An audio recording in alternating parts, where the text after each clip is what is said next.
বিসমিল্লাহির রহমানির রহিম। বন্ধুগণ, এটা হচ্ছে কাগজি লেবুর গাছ। কাগজি লেবু হচ্ছে ভিটামিনে ভরপুর। আপনার রোগ প্রতিরোধক ক্ষমতা বাড়ানোর জন্য আমাদেরকে ডাক্তাররা ভিটামিন সি দিয়ে থাকে। এটা ভিটামিন সি যেটা ট্যাবলেট ফর্মে বিক্রি হয়, সেটার থেকে এটা হলো মূল জিনিস। আপনার রুচি বৃদ্ধি করে, দাঁতের উপকার, মাড়ির উপকার, শরীরের উপকার, হাড়ের উপকার, ব্রেনের উপকার। লেবু অর্থাৎ ভিটামিন সির উপকারের বর্ণনা বলে সংক্ষিপ্ত সময়ে শেষ করা যাবে না। আমি সেই গাছটি, লেবু গাছটি, এটা বিদেশ থেকে এনেছে আমার ছোট ভাই সানি। সে এই গাছে কিন্তু লেবু ধরেছে, এই গাছে সহজেই লেবু ধরবে। এটা আমি ভোগ করে যেতে পারবো আশা করি। হ্যাঁ, আমার হয়তো বা ভোগ করার তৌফিক যদি আল্লাহ দেয়, তাহলে আমি এই গাছের লেবু খেতে পারবো। আমি শ্রীমঙ্গল কুলাউড়া বড়লেখার উপজেলা ম্যাজিস্ট্রেট ছিলাম। সেখানে আমি চা বাগানে যে লেবু দেখেছি, বিভিন্ন ধরনের লেবু গাছ, লেবুর বাগান পাহাড়ি চা বাগানে আছে, আনারস আছে, চা আছে। আমি সেই লেবু এখনও প্রায় আমি কারণ বাজারে গেলে একবারে 2 ডজন 3 ডজন কিনি।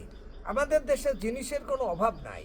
হয়তো জিনিসের কিছু দাম বেড়েছে, তবু বিদেশের তুলনায় আমাদের দেশে বেশি একটা বাড়েছে বলে আমি মনে করি না। বাইরেছে, সাধারণ মানুষের ক্রয় ক্ষমতার বাইরে চলে গেছে। আমাদের উৎপাদন ব্যবস্থাও অনেক বেড়েছে। আমাদের দেশের গবেষকরা, কৃষি দপ্তর এবং কৃষি মন্ত্রণালয় সাংঘাতিকভাবে কৃষকদেরকে প্রণোদনা দিয়ে যাচ্ছে, সার দিয়ে যাচ্ছে, বীজ দিয়ে যাচ্ছে।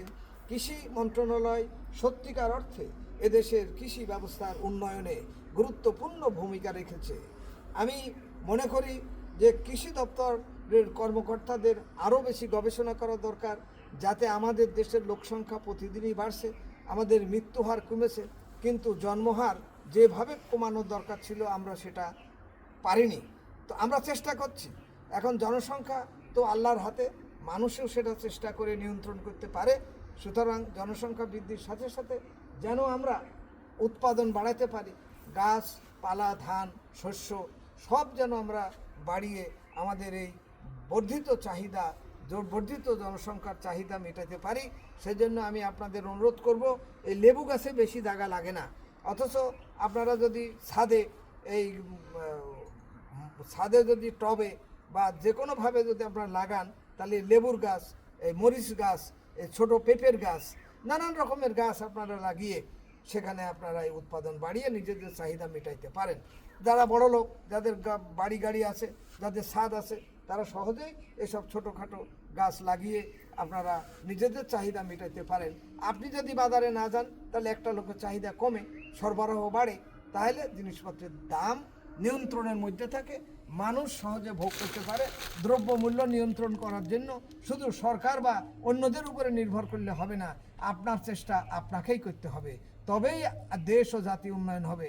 আমি সকলকে ধন্যবাদ জানিয়ে সকলের সুস্বাস্থ্য কামনা করে আমার এই বক্তব্য শেষ করছি। আল্লাহ হাফেজ। আমিন আমিন আমিন।